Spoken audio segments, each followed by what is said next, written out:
Bueno, buenas tardes. Les agradezco a todos su presencia a este inicio de videoconferencias. Van a ser un ciclo de 5 videoconferencias y hoy tenemos la participación del licenciado Jonathan Hernández Gallardo. Él estudió una licenciatura en Relaciones Internacionales en la Facultad de Estudios Superiores Aragón de la UNAM. Está titulado con mención honorífica. Obtuvo también especialidades en negocios y comercio internacionales, así como en política exterior. El licenciado cuenta con un diplomado en la introducción a Relaciones Internacionales y la diplomacia mexicana por el Instituto Matías Romero de la Secretaría de Relaciones Exteriores. Actualmente se desarrolla laboralmente como prestador de servicios profesionales en el Consulado General de México en Denver, Colorado, y específicamente se encuentra en el área de documentación. Ahí evalúa la emisión de visas para extranjeros que pretenden internarse en territorio nacional en sus diversas modalidades. Asimismo, participa en la expedición de pasaportes, matrículas consulares, credenciales de elector del Instituto Nacional Electoral, registros de nacimiento, declaratorias de nacionalidad, actos notariales, certificados de supervivencia, menajes de casa, entre otros servicios. Previo a este cargo, el licenciado Jonathan fungió como asesor de la Subsecretaría de Hidrocarburos de la Secretaría de Energía en el área internacional, encargado de apoyar en la valoración y elaboración de comunicaciones, atención a las solicitudes de información de la Oficina del Secretario de Energía, áreas técnicas y otras dependencias y organismos multilaterales.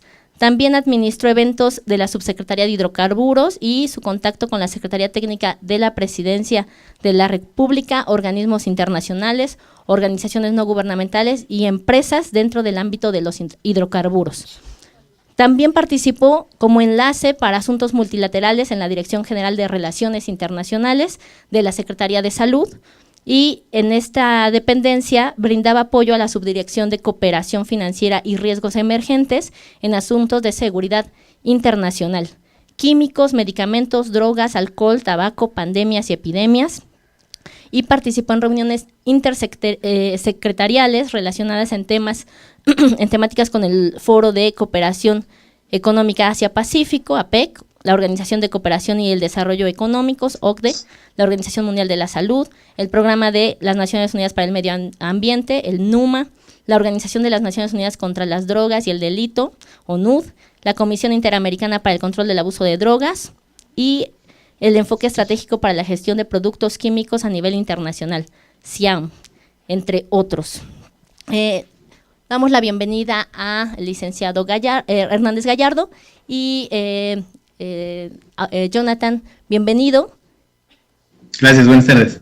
El auditorio se compone principalmente con alumnos de primer semestre y la idea de la realización de esta videoconferencia justo es que nos compartas, ¿no? Ya después de que leímos un amplio currículum, ¿no?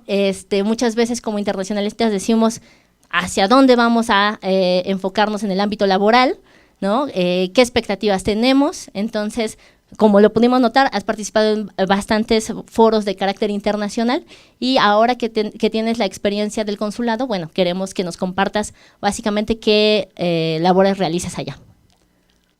Ok, bueno, primeramente les agradezco mucho la invitación, particularmente al coordinador Óscar Amador Betancourt del Sistema de Universidad Abierta y de Educación a Distancia, a usted, doctora, que pues tuvieron a bien invitarme y para la apertura de estas pláticas, estas tertulias, que se me hace un excelente ejercicio para que los internacionalistas sepamos de dónde venimos y a dónde vamos. Particularmente, pues así como ustedes, no somos del mismo, la misma facultad, pero somos de la misma casa de estudios. Al final, yo creo que sí debemos de tener en cuenta que estamos estudiando, porque todavía seguimos estudiando, cada uno de los días que tenemos que ejercer esta profesión, tenemos que seguir adaptándonos a cada uno de los medios en los que nos vamos a desenvolver en su caso, y ya me desenvuelvo yo, y tenemos que estudiar, y estamos en la UNAM, y para adelante, por favor. Ok, bueno, ¿en dónde estoy? ¿Por qué decidí estar aquí? Tras 2 años y medio más o menos que estuve como asesor de la Subsecretaría de Hidrocarburos, decidí darle una experiencia más a mi vida y a mi currículum, en el cual pues me invitan a participar aquí en el consulado directamente en su momento, porque ahorita ya no está como cónsul adscrito, pero el cónsul Jeremías Guzmán me hace la invitación de venir a participar aquí, el cual él me hace la invitación directa y me abre la puerta para que se haga más dinámico este consulado en su momento, puesto que yo llegué en septiembre del año pasado, se veía y ya se preveía que posiblemente pudiera ganar la presidencia el señor presidente Trump aquí en Estados Unidos, para lo cual, con una visión estratégica y geoestratégica política muy, muy bien aterrizada, teníamos que darle mayor dinamismo al consulado, puesto que las políticas migratorias de este señor presidente pues son bastante agresivas hacia los inmigrantes, ya sean legales o ilegales, en su caso que también muchos mexicanos, la mayoría de los que estamos viviendo aquí, pues sufren de esa carencia de legalidad, más no por eso pues los tenemos que más que ayudar, ¿no? O sea, no se puede soslayar o no se puede tachar. Somos compatriotas y los tenemos que apoyar. La bien planeada estrategia que se dicta a través de la Secretaría de Relaciones Exteriores nos marca claramente que pues, se debe de hacer dinámico el consulado, se tienen que hacer trámites, se tiene que expedir más rápido un pasaporte o alguna identificación para poder ayudar a un connacional en su momento, pues para que puedan retornarse a México. Se hacen programas estratégicos, de los cuales mencionaba la doctora, uno de los trámites que se hacen es un homenaje de casa, que es pues que mueves a la gente, ¿no? A través de un certificado estás avalando para que en aduanas no les cobren cierto arancel, que sería como pues tu cuota o la franquicia de importación. Se hace una estrategia en la cual, ya sea por deportación o por retorno voluntario, pues se les puede ayudar a las personas para que regresen más rápido y no sean afectados por estas políticas del gobierno de los Estados Unidos. Termino eso. ¿Qué actividades realizo? Bueno, como bien platicó ahorita la doctora, se hacen diversos trámites. Estos trámites, en el área de documentación particularmente, yo estoy encargado de la emisión. Bueno, primero es la valoración y emisión de visas para extranjeros. Existen muchos tipos de visa. Existen visas de residencia permanente, residencia temporal, residencia permanente, temporal para estudiantes, para personas que quieren venir, van a ir a México para cuestiones nada más de negocios, cuestiones de vacaciones, personas que están contratadas ya laboralmente. Pues no sé, me han tocado casos de gente que va al Instituto Nacional de Bellas Artes y pues los tienes que apoyar para la emisión de visas diplomáticas, visas gubernamentales. Entonces, se hace todo un esquema con base en las normas y las leyes que ha dictado el gobierno de México para que se pueda determinar si es apto o no el requiriente para saber si se le puede extender. Tienen diversos precios estas visas. Si es que las aprueban o no las aprueban, pues de todos modos tienes que tomar sus fotografías, sus huellas, todos los datos biométricos posibles y ya le informas que sí es o no es apto para esto. También se apoya en la emisión de pasaportes, matrículas consulares, son documentos oficiales. También tiene un muy buen plan, una estrategia, el Instituto Nacional Electoral, que ya tiene muchos años intentando tener un padrón electoral que a nivel federal México o los mexicanos puedan ejercer su voto democrático desde el exterior. Entonces, desde aquí se inicia este tipo de trámite. Lo que se hace particularmente es iniciar la solicitud. El INE es quien nos determina si es que va a llegar o no al buzón de la persona su credencial y se le extiende. También le funciona como una identificación oficial. Adicionalmente se hacen pues homenajes de casa para mexicanos y extranjeros, los extranjeros que ya tienen su visa previa aprobada y pegada en su pasaporte. Se extienden supervivencias. Hay gente que viene a visitar a sus hijos y quieren vivir ya directamente aquí en Estados Unidos y son pensionados ya sea por el Instituto Mexicano del Seguro Social, por el ISSSTE, por ISFAM, que es de las Fuerzas Armadas, o por alguna otra institución que les permite adquirir una pensión. Aquí se le extiende ese certificado de supervivencia en el cual se avala, son de buena fe, que la gente está viva y que se está presentando por su propia conveniencia y por su propio pie para extender esto y que se le haga llegar adecuadamente en tiempo y forma a cada una de estas instituciones que ya mencioné. También necesitamos extender poderes notariales. Hay gente que tiene propiedades en México y pues necesita ser avalado a través de la autoridad pertinente, a través de un poder, que en su caso en México pues también lo hace ahí la autoridad correspondiente. Pero aquí es quien lo firma, pues sería la cónsul general y está avalando que la persona se está presentando y se identifica y le gustaría que alguien más lo represente en el exterior, en su caso en México, porque nosotros vivimos en otra parte.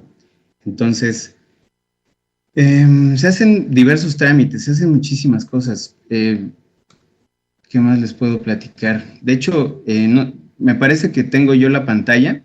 Entonces les quería más o menos mostrar lo que se está teniendo en cuanto a servicios, en cuanto a una función de protección para los mexicanos. Las comunidades también como tal se está apoyando enormemente. Aquí pueden ver en la primera pestaña, pues nada más nos habla un poquito de cuál es la función del consulado, cuál es su circunscripción. Estamos radicados, ahorita estamos en Denver, es el único consulado que tiene aquí la circunscripción que adquiere el este de Montana y el este de Wyoming y todo Colorado. Entonces estamos hablando que aproximadamente le damos atención a más de 800,000 mexicanos que están, según este padrón que tenemos a través de unas matrículas consulares, estamos viviendo aquí en México, más las personas que no se han querido acercar porque se tiene miedo. La verdad es que yo también los entiendo. Más allá de que tengamos una barrera de lenguaje, que es muy cotidiana, porque venimos mexicanos de todos lados y no hablamos igual, es ese miedo de, y si yo me paro en el consulado, va a llegar la autoridad de Estados Unidos, me va a deportar, y bueno, son muchos mitos que se manejan, ¿no? Al final es desinformación, se maneja ese padrón que sí es bastante elevado, y se le trata de dar cada uno de los días a las personas el mejor servicio que se puede, y la mejor atención, y el mejor consejo. Es demasiado, la verdad es que sí es muchísima gente, pero pues se trata de ampliar esto, y las estrategias pues a veces necesitan ser mejoradas, pero se está trabajando en ello. Como ya les había mencionado, adicionalmente a la documentación también vemos, pues no sé, cartillas militares, el registro civil, pues puedes sacar aquí en el exterior tu acta de nacimiento, que ya es muy fácil, muy, muy rápido, más no muy... Es costoso. Si yo sigo comparando el precio de México aquí, pues es muy elevado. Te cuesta $13. Yo allá en México la saqué por 70 pesos, me parece. Entonces, ustedes hagan cuentas, ¿no? Aquí también se pueden casar, pueden hacer declaratorias de nacionalidad, pueden recuperar su doble ciudadanía. Se hacen, como ya les mencionaba, los actos de fe pública, pero también pueden hacer, aparte de los poderes notariales, pues un testamento, verificar varios actos. A través de la protección consular, pues se da ayuda o asistencia a personas como los muchachos millennial que llegaron hace 20 años. Tengo muchos casos de personas que se les brinda protección, que ellos tienen un programa que se llama DACA, que es de acción diferida, y de los cuales ellos pisan territorio norteamericano con papás ilegales. Los papás definitivamente no pueden ni siquiera acceder para tener la posibilidad de tener una ciudadanía norteamericana, pero pues al final siguen trabajando para sus hijos, y ellos como tal con este programa DACA lo que pueden hacer es, no son ciudadanos, no tienen acceso a ser ciudadanos, pero tienen la posibilidad de que pueden trabajar, a través de un número de seguridad social, que es como se maneja aquí en Estados Unidos, que si tú no tienes un número de seguridad social, no puedes trabajar. Y es algo que es muy, muy, muy complicado para la gente. De hecho, es una necesidad que yo la veo en cada uno de los casos que me han platicado, que debes de tener un número, debes de pagar tus impuestos, debes de ser... Cuando tú tienes esa personalidad jurídica y puedes pagar tus impuestos, empiezas a hacer algo. Si es que tu intención es vivir aquí en Estados Unidos, puede ser algo para empezar a tener crédito y empezar a forjar un futuro y poder tener tu casa, poder tener tu carro, poder tener... Ya sabemos que viven endeudados y van a vivir endeudados porque así se mueve este país, pero así se genera un antecedente físico de que la gente está haciendo trabajar la economía estadounidense. Entonces estos chavos se pueden insertar en el campo laboral muy fácilmente con su seguro social.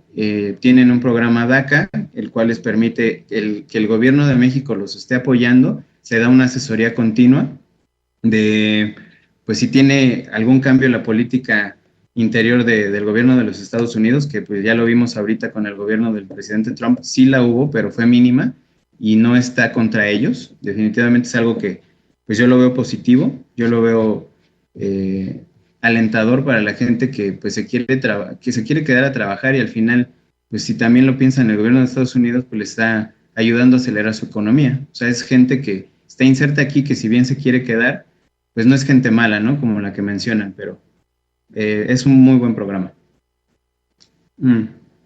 Adicionalmente, se les dan asesorías legales, se trasladan a enfermos, se sacan pasaportes de protección de si la gente no tiene ningún documento, como pues, puede ser el caso de mucha gente que me ha tocado que pues desde que se les quema su casa hasta que los asaltan o de que ya pasaron ahí en la frontera y literalmente el coyote los dejó sin nada porque traían papeles, pues llegas y no tienes una identificación, no tienes un acta de nacimiento, no tienes nada, no tienes ni la personalidad jurídica para poder abrir aquí con un estado de cuenta, comprobar con tu cuenta, no puedes abrir cuentas.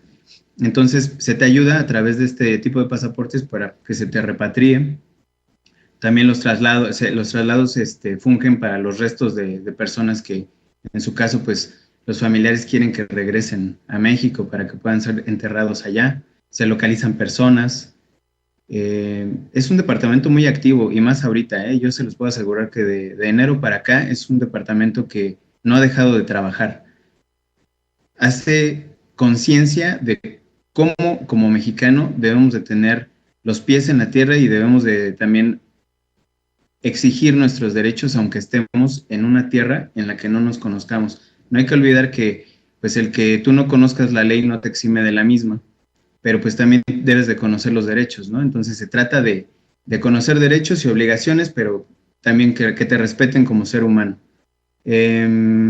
Comunidades, pues al final es ese acercamiento que se tiene de los representantes o de las autoridades pertinentes de México que están encabezando aquí este consulado para que se pueda acercar la comunidad. Eso significa que, pues no sé, te estás tratando de, a través de estos medios informativos, acercar a la gente para que pueda tener acceso más fácil a ese tipo de derechos, que es los que estamos hablando como mexicano, pero que también tenga esa perspectiva junto con muchas organizaciones, los que pudiera llegar a tener si es que se queda a vivir aquí, derechos y obligaciones como norteamericano o como persona que vive aquí en Estados Unidos. Entonces, es algo que se me hace muy activo, muy noble, es una encomienda incansable porque hay gente que trabaja sábados y domingos y aún así no puedes dar el impacto que yo les estoy hablando para esos 800,000 mexicanos que estamos aquí. Hay gente que tiene una muy mala impresión del consulado porque pues los trataron mal alguna vez y no se quieren volver a acercar. Hay gente que no sabe que tiene una representación de México en el exterior, particularmente aquí. Hay gente que vive muy lejos, vive a 5 horas y no puede venir. Hay muchísimos casos, o sea, al final aquí nos podríamos echar unas muy buenas horas platicando, pero bueno, voy a tratar de ser más breve porque ya voy un poquito retrasado en esto. De mi formación como internacionalista, ¿qué es lo que más me ha servido para hacer mis actividades? Pues definitivamente hablar inglés. La segunda yo creo que es echarle muchas ganas al estudio. Al final recuerden que, pues yo creo que es un mal estigma que tenemos, es que conocemos todo, pero somos especialistas en nada. Yo creo que eso es una mentira rotunda. Yo creo que si le echan ganas a todas sus materias, van a ser personas que tienen una cultura general muy amplia y muy vasta.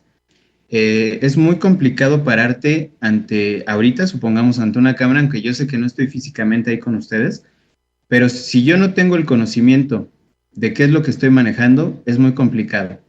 El expresarte desde verbal hasta físicamente, es complicado hacerle llegar a tu auditorio qué es lo que quieres impactar.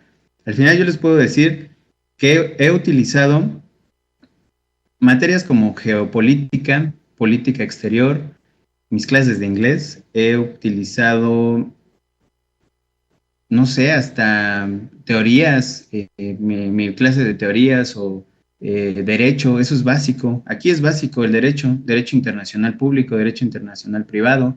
Eh, he utilizado pues clases de historia, mis clases de historia con Estados Unidos a más no poder, el cómo puedo ejercer qué otro tipo de materia. Es que tuve muchísimas, sí fueron demasiadas. Principalmente yo creo que es historia con Estados Unidos, inglés, geopolítica, geoestrategia, eh, cómo funciona a través de las leyes mi gobierno, o sea, es derecho, todos los tipos de derecho, y para un análisis que no lo vemos así tan comercial, pero pues yo tengo como esas orientaciones de negocios y de comercio, pues también puedes ver ahí las especialidades que tienes en comercio y en negocios, pero eso ya es como más de cultura general. Échenle ganas, la verdad es que vale la pena, es un esfuerzo muy grande, van a llevarse muchos chascos en la vida, definitivamente, como todo, y yo creo que es una frase, o son frases muy, muy bien sabidas, que no sé si las dijo, bueno, no tengo la certeza, pero lo he leído mucho que dijo Bill Gates, que al final yo creo que vas a salir de la escuela y quieres ganar muchísimo dinero y quieres ser gerente general o director ejecutivo, no lo vamos a hacer, no lo fuimos y no lo serán ustedes tampoco. Pero échenle ganas, eso sí, definitivamente yo les puedo decir que se llevan un muy buen sabor de boca. Cuando ustedes se paran en cualquier lugar, dicen que soy de la UNAM, vengo por el trabajo, llegas, te mides, te quedas con el trabajo por tu esfuerzo propio, porque tú eres quien eres y te paras en donde te pares. Entonces, échenle ganas. Acuérdense que cada una de las cosas que van a tener como meta la tienen que estar alimentando cada día. Entonces, si dejan de estudiar, se atrofia y esto no evoluciona, no avanza. ¿A qué problemas te has enfrentado, laborales y personales? Miren, pues primero, la barrera del idioma, porque tú piensas que llegas hablando inglés, y sí lo hablo, pero definitivamente hay gente que tiene otros tonos, otro oído, otro timbre, otro tipo, y de repente te hacen cara así como de ¿qué dijo? Sí te entienden, hay racismo, porque sí me entienden, pero de repente se los tienes que decir o más duro, o más rápido, o más... Son problemas como de, tal vez no de pronunciación, ni sea el inglés, sino sea cultural. Me he enfrentado a que sí de repente hay gente de raza negra que me dice es que no te entiendo. Y le digo, no, es que el que no te entiendo soy yo.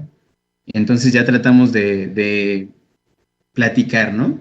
Lo que hace el clásico gringo, el güero, es llegar y si no se entiende, pues te habla más fuerte, como que siempre te quieren gritar. Entonces lo tratas de apaciguar, así no es la cosa y sigues avanzando. La comida. Yo creo que lo que más extraño es la comida. Todas las cosas, los antojitos, disfrútenlos, porque es muy, muy, muy, muy, muy feo el que puedes comer algo aquí.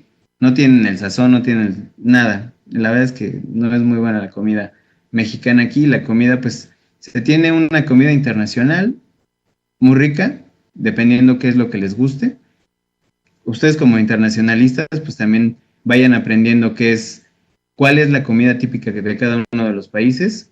Yo les puedo decir que ya se acerca ahorita, que es eh, la tercera semana, jueves, viernes de noviembre, que es Thanksgiving, y lo que se hace aquí es pues un pavo, y comen muchas papas y puré de calabacita, y son cosas dulces, a mí no me gusta mucho.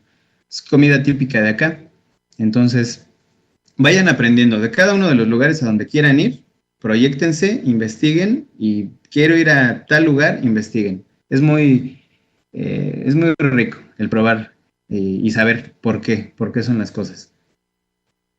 Personales, laborales, Pues me he enfrentado, pues primero era un campo totalmente distinto a lo que hacía, era ajeno a mí. Antes yo veía cosas de hidrocarburos, veía cosas de petróleo, veía cómo se desplomó los precios, veía pues, cosas desde cómo explotó Pemex hasta cómo empezaron casos de corrupción. Y ahorita ya lo que estoy viendo es un giro total y es algo que me anima, me alienta. Me alienta porque al final yo sé que no tengo límites. El propio límite me lo pongo yo. Entonces, mi curva de aprendizaje tuvo que ser muy rápida. Por lo general lo que te dicen especialmente es, tú debes de tener una curva de aprendizaje a donde llegues para que domines todo en menos de 3 meses. Yo lo tuve que hacer en mes y medio. Hubo noches que literalmente no tenía dónde dormir bien porque llegas totalmente ajeno a un país en donde no tienes mucha lana, es muy caro, aquí es muy caro, no tienes una buena cama, no tienes totalmente las comunidades que tienes en tu casa, no tienes a tu mamá que te está guisando, que te está mimando, tienes que llegar totalmente como nuevo a enfocarte a lo que tú quieres hacer y llegar decidido pues a comerte al mundo. Al menos yo así veo la vida. Entonces, me tuve que aprender todos los procedimientos que a mí me dijeron menos de mes y medio. Hubo noches que no dormía bien porque pues, sabía que tenía que al otro día pararme y ponerme a platicar con alguien para decirle, es así, con base en la ley y por esto, y está, aquí te lo dice la ley y así funciona. Entonces, yo creo que al final es la presión también que ejerció la persona que me invitó a trabajar y es así mismo es el ánimo que yo tengo para poder progresar y sobresalir. Entonces, otro de los problemas laborales, pues no lo veo tanto como problema. Al final yo creo que la perspectiva que debemos tener siempre en la vida es que debes de ver las cosas como una oportunidad, no como un desafío, un reto. No, es una oportunidad. Son traspiés de la vida, te tienes que seguir levantando. Hay veces en las que no les gusta a la gente que llegues y muevas sus zonas de confort. Entonces, es lo que yo les decía, había que hacer más dinámica esta estructura y pues llegas y mueves y empiezas a poner ejemplo y empiezas a decir, pues es que sí se puede y hay que avanzar en esto y quitas, ya no se ralentiza un proceso, sino se trata de avanzar y ¿cómo lo haces? La mejor forma de que al menos yo lo hago o puedo llegar a hacerlo o puedo poner es a través del ejemplo. Entonces, siempre se tiene que estar con base en lo que te están dando de información, pues tratar de innovar y tratar de ser proactivo. Te tienes que comer al mundo, al menos como yo les digo, así es mi visión. Una más personal, yo como ya les comenté, sí es muy caro, aquí es muy caro. La verdad es que ustedes bien saben, hace 6 años más o menos se hizo la legalización de la marihuana como para su uso recreativo, no más allá del médico, que ya tenían como un antecedente. Y lo recuerdo bien porque yo ya estaba en salud y manejaba ese tipo de programas en los cuales solamente Uruguay y el estado de Colorado tenían legalmente el consumo lúdico de la marihuana, lo que generó que si aquí un departamento de dos recámaras te costaba $200 la renta mensual, más utilities, que son el agua, el gas, cosas adicionales como internet, se volvió exponencial 3 veces. O sea, eso te cuesta ahorita 600 o hasta $800, puesto que toda la gente quiso venir aquí, acaparar un lugar. La ciudad ha crecido como un monstruo, es una ciudad dinámica, muy amigable. Me gusta mucho porque puedes andar en bici, está muy padre, tienen muchísimas pistas y puedes ir a las montañas, padrísimo, pero empiezas a ver cómo es un monstruo gigante, que empiezas a ver construcciones por todos lados, a raíz de que toda la inversión de capital para la infraestructura vino y se quedó aquí hasta hace 6 o 7 meses que se empezó ya a legalizar en otros estados. Entonces aquí encontrabas gente de California, encontrabas gente de Texas, de Nueva York, que ahorita ya poco a poco se están yendo. pero lo cual no quiere decir que va a dejar de ser cara a la ciudad. O sea, al final debes de mantener económicamente ese dinamismo. Entonces, yo creo que es un problema que me he enfrentado, es muy cara, la comida es cara también. Yo creo que a veces es el doble o hasta el triple que allá en México, algunas cosas, pero bueno, pues tiene sus beneficios también. La verdad es que sí tiene cosas padres, tiene cosas padres. Em, Cambiando en el siguiente punto, es desde mi experiencia, ¿qué capacidades o habilidades debe tener un internacionalista para enfrentarse a un escenario como el que vivo? Pues yo creo que es quitarse estigmas y barreras propias. Al final, como les dije, la mayor barrera y la principal pues es la que nos ponemos nosotros, ¿no? Yo creo que si ustedes le tienen miedo a, pues de repente que se burlen de su inglés, pues yo creo que el error está en ustedes. Si no aprendes a hablarlo es porque no lo practicas. La otra, pues yo creo que necesitas un poquito más de desenvolvimiento. Al final, acuérdense que quien tiene el conocimiento tiene el poder y quien se maneja a sí mismo tiene el poder de reflejar lo que quiere. Entonces, esto es muy fácil. Yo creo que hay mucha gente que de repente dice, es que no me gusta pasar a exponer. Pues es que tienes que hablar en público y debes de saber hasta dónde son tus límites para saber qué tal y cómo manejas el tema, ¿no? Puede ser desde ahí o puede ser una presentación en una feria en la que le están exponiendo algún producto en su clase de comercio internacional o puede ser hasta desde un examen oral, ¿no? Ahí con el maestro que de repente, examen sorpresa y pues pásale a ver, ¿de qué sabes de este tema? Platícame. Entonces yo creo que la habilidad es primero saber hablar, dominar el tema y saber que el conocimiento es poder y que lo deben de dominar, porque esa es de sus mayores y mejores herramientas aliadas. Capacidad, pues yo creo que la capacidad está en ustedes mismos, nada más se tiene que explotar, pero pues deben de leer mucho, deben de entender, de saber cuáles son nuevamente sus límites y al final yo creo que no se deben de quedar estancados en lo que se les está dando el maestro o algún asesor. Al final, si ustedes pueden dar un paso más, va a ser bienvenido, pero para un bien propio, un avance o un desarrollo de ustedes mismos. Si ustedes quieren, digo, al final yo les estoy hablando del inglés, pero volteen a ver ahorita el expansionismo que ha tenido de los últimos años China, pues tienen que hablar chino, chino mandarín o chino del que quieran, pero chino. Tienen que hablar, pues yo creo que ya no tanto ni francés ni italiano. Sí, son bien cosas que tienes que hablar ahí en la ONU, pero es muy complicado llegar ahí como representante de México a la ONU, entonces yo creo que sería más por cultura general, pues que se vayan dando una buena perspectiva de cómo está el contexto internacional y cómo va a funcionar la dinámica internacional pues desde ya, ¿no? Entonces, el inglés sí es necesario, claro, pero también el español es una lengua que es hablada en muchos países, pero el chino viene fuerte. Por cultura general, yo creo que sí deberíamos de hablar más idiomas como internacionalistas. Al final, lo hago, lo practico, hablo poco francés, hablo poco italiano, me doy a entender, al menos no me... para pedir alimentos soy bueno y yo creo que es importante, ¿no? ¿Qué más les puedo recomendar? Yo creo que hacer relaciones, siempre el hacer una buena relación y el dejar una buena impresión con la gente te abre muchas puertas. Les voy a decir algo que posiblemente hiera susceptibilidades, pero no por eso lo voy a dejar de lado. Y yo creo que es algo que pues, lamentablemente sí es y es muy utilizado aquí en el ámbito en el que nos vamos a mover y me lo decía mi mamá. Me decía, como te ven, te tratan. Entonces, al final yo si me presento ahorita con una playera y una gorra me van a decir, pues este muchacho qué, ¿no?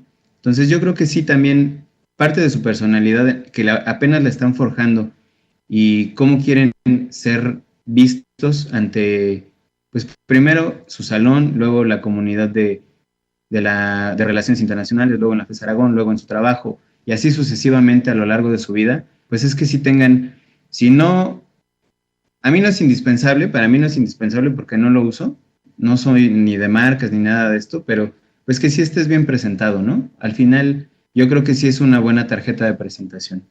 Es importante. ¿Qué más les puedo decir? Dominar los temas es muy importante. O sea, la verdad es que el conocimiento es necesario. Es tu mejor arma. Capacidades o habilidades. Negociar. Yo creo que negociar es una habilidad muy, muy fuerte.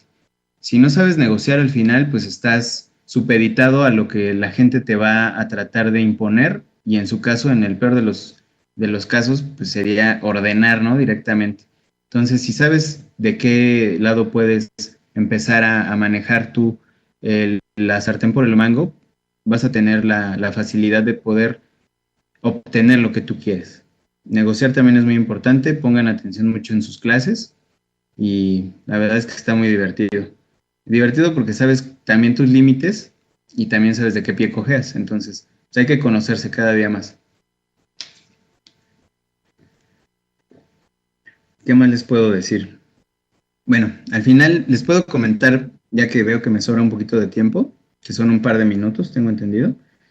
Es muy divertido. Aquí, Denver no es Colorado. O sea, Colorado es un sitio muy bonito para vivir. Ahí se los platico ya en corto. Aquí he encontrado muchos mexicanos.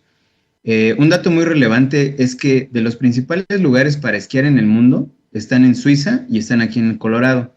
Hay dos. Hay uno que se llama Aspen y hay otro que se llama Vail, que se escribe Vail. Les puedo decir que platiqué hace un par de semanas con la directora ejecutiva de una cámara de comercio de restauranteros que están ahí en Vail y me dio una cifra, pues la verdad es que es muy impactante. Aproximadamente el 60% de los dueños de propiedades en Vail, el segundo o tercer punto más importante de gente que va a esquiar en el mundo, somos mexicanos. Digo, somos porque somos mexicanos, no es que sea yo el dueño, ¿no?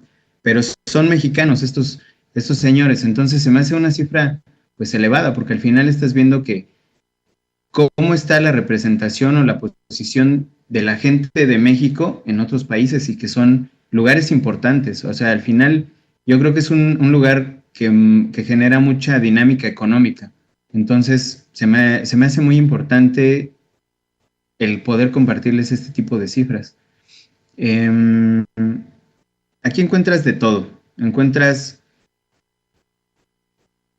gente que viene de todos lados de México, principalmente vienen de Chihuahua, de Durango, vienen de Sinaloa, un poquito de Coahuila, Guanajuato, y de ahí los menos, pues ya venimos de otros lados de la República, ¿no? Veracruz o los que se me vengan a la mente.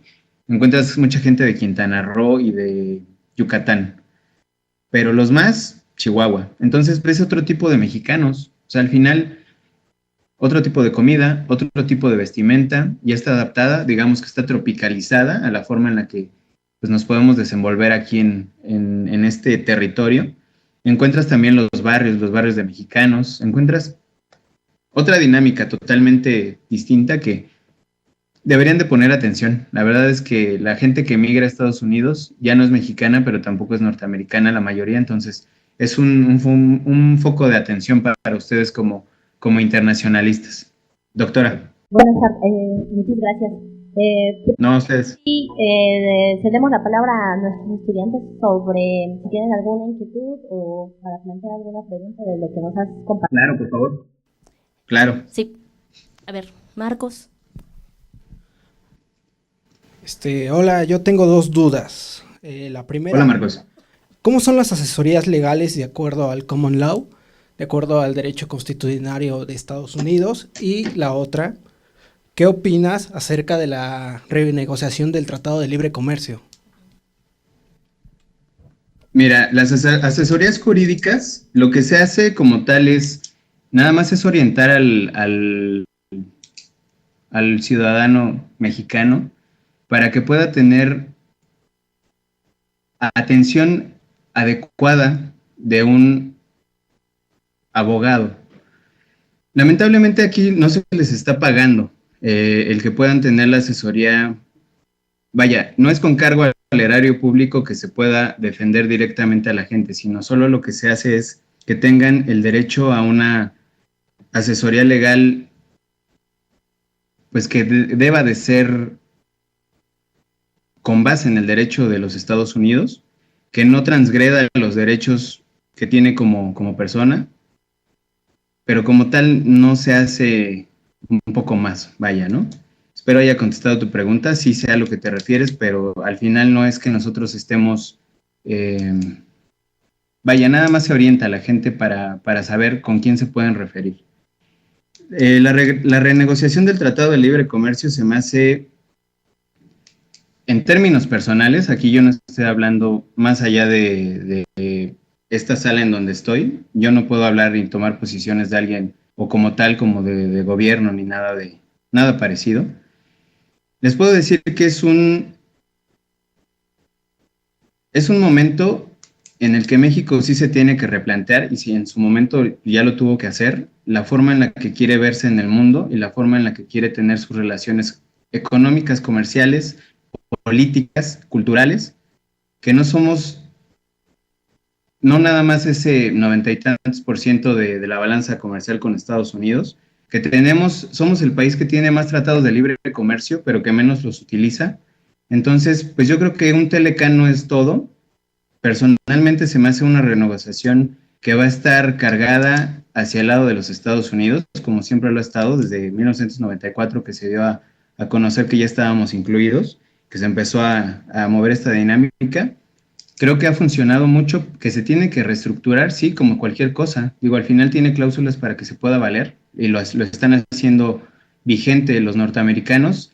Si sabemos leer más o menos cómo está la dinámica con Canadá, pues primero ellos se cargaron del lado de el presidente Trump, luego reviraron, están un poco más de nuestro lado, pero están como replegándose para saber, pues, que cada quien va a tener su batalla, ¿no? Su campo de batalla contra Estados Unidos. Al final, yo lo veo bien, yo lo veo que, pues como les mencionaba, yo creo que no hay que ver el problema, sino la solución, y cada una de las posibilidades que nos da es que nosotros podamos avanzar en temas que quedaron inconclusos, quedaron sesgados o quedaron, pues la verdad, marginados. El campo es uno de ellos en México.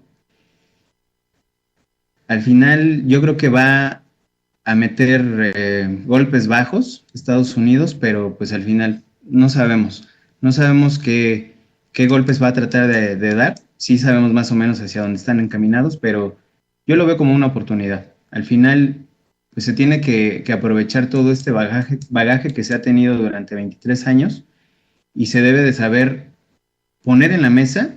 Por eso les decía que es muy importante saber negociar qué es lo que México quiere, qué es lo que le interesa, qué es lo que le conviene y qué es lo que debe de pedir. Entonces, es una oportunidad. A mí se me hace como un muy buen momento.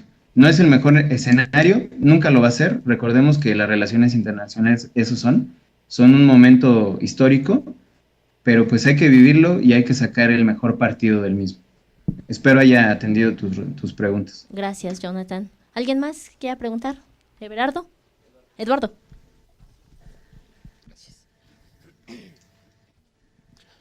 Hola, buenas noches. Soy Eduardo, mucho gusto. Hola, Eduardo.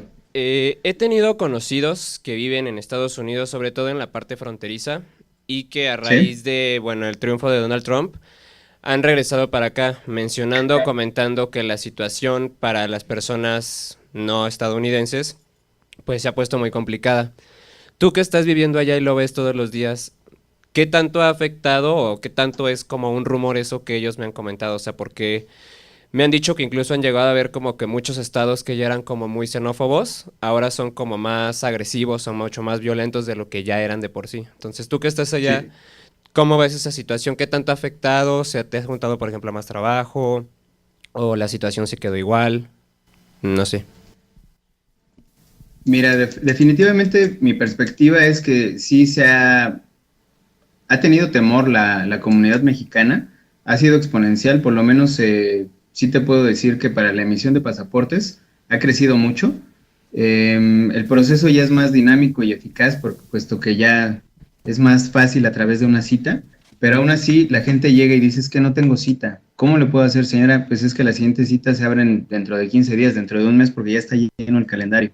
Entonces, es complicado, sí, yo creo que ya ha bajado ese temor completamente, porque yo creo que los primeros 3 meses del gobierno de este presidente de Estados Unidos ha sido pues demasiado abrupto y nuevamente les digo que eso es una perspectiva personal. Siento que hay que analizar bien. Lo que tú bien dices es los familiares o conocidos que tienes en la frontera, es un escenario totalmente distinto que puedes tener sur de Texas, Nuevo México, California, un poquito hacia arriba, yo estoy en medio de Estados Unidos, pero si te vas más hacia el norte, disminuye un poquito la perspectiva, pero tienes también mucha razón en decir que son estados focalizados, ¿no? O sea, si analizas la elección de Estados Unidos, estás viendo cuáles son los que están cargados hacia los republicanos y hacia los demócratas. Los que son más cargados hacia esa xenofobia es los republicanos. Entonces, yo te puedo decir que aquí Colorado, y es un término que espero que busquen, porque sí es algo que si les interesa va a ser muy bueno para su conocimiento personal, son ciudades santuario. Personalmente he conocido aquí 3 de ellas, Denver, Boulder y me parece que Colorado Springs, son ciudades santuario, las cuales nos permiten tener ese ambiente más amigable para las personas que están como inmigrantes, no nada más mexicano, se puede llamar de cualquier parte del mundo un inmigrante que situación o el estatus legal, pero no pasa al igual, ¿no? En otras partes de Estados Unidos. Veíamos cómo ciudades como Nueva York y su alcalde intentaron hacer estas ciudades, y fue un poquito abrupta la respuesta que tuvo el gobierno federal de los Estados Unidos, en el cual pues trató de quitarles esos recursos para que ya no fueran este tipo de santuarios y pudiera llegar ICE, que es los encomendados para poder mover a personas con estatus no definido aquí en Estados Unidos migratorio y pudieran ser deportados. Entonces, lo que trató de hacer fue ahorcarlos por todos lados, ¿no? Entonces, mi perspectiva es, sí ha cambiado, sí hay lugares que son más xenófobos, pero al final yo creo que es nuevamente una perspectiva personal, ha triunfado más el bien y definitivamente sí nos ha cargado el trabajo, pero ya es menos, o sea, ya no está tan abrupto. Va a seguir creciendo, sí, les mencionaba cifras de 750,000 de mexicanos que vivimos aquí. No todos tienen un estatus legal definido o no sabemos porque no se han acercado la mayoría, pero al final para eso se trabaja. Les puedo decir que no me han tocado tantos actos de xenofobia, pero sí los hay, sí me ha tocado verlos. No tan al grado como de llegar a ver a alguien que trata de atentar con la vida de otra persona, pero por lo menos sí he visto que se agreden o son malas palabras, pero pasa al final, ¿no? Espero también haya contestado tu pregunta. ¿Alguien más? Bueno, sí, buenas noches. Hola, buenas noches. Me llamo José. Yo quisiera saber cómo se vive pues de cierta manera la cultura del intervencionismo que, pues al menos en Estados Unidos se ha marcado a través de su historia, ¿no? O sea, ¿cuál es la perspectiva que a lo mejor tienen los ciudadanos con respecto a los conflictos y las amenazas mutuas que tienen los países de el país de Corea del Norte y Estados Unidos? Y obviamente, pues, ¿cuál es la visión que tienen igual los ciudadanos pues, con el conflicto venezolano, ¿no? Que es algo que en las últimas semanas pues ha venido permeando en los distintos medios de información, ¿no? Y pues quisiera saber tu opinión. Ok, te agradezco mucho, José. Mira, como tal, estamos hablando de conflictos que son, te estás refiriendo a las personas, ciudadanos norteamericanos, Sí, ¿cuál es la impresión que yo he visto con ellos? Sí, exacto. Ah, ok. Y del conflicto venezolano. Mira, yo te puedo decir que son demasiado parcos. O sea, si tú te encuentras una persona aquí en la calle y le dices, oye, ¿qué onda con tu intervencionismo en Corea, en Vietnam? Son demasiado orgullosos de sus raíces armamentistas y para ellos los soldados lo son todo. O sea, al final, o la mayoría de la gente, como norteamericano, yo te estoy hablando de las personas norteamericanas, que si voy a tratar de ser no muy inclusivo, voy a ponerlas como yo lo veo, ¿no? Que son lo que nosotros llamamos los gringos, ¿no? Los güeros. Ellos son muy dados siempre a exaltar que su ejército es el mejor, bla, bla, bla, pero son personas también estudiadas y muy conscientes, de que saben que algo no está bien. Al final yo te puedo decir que aquí, y si tú puedes ver estadísticas de aprobación en cualquier parte del país, o ya sea en una estadística general, el presidente Trump ha sido de los que menos ha sido agraciado, está al punto, se ha manejado en los noticiarios al punto del impeachment, que es que va a tratar de hacer un proceso político para que lo puedan sacar de la presidencia, pero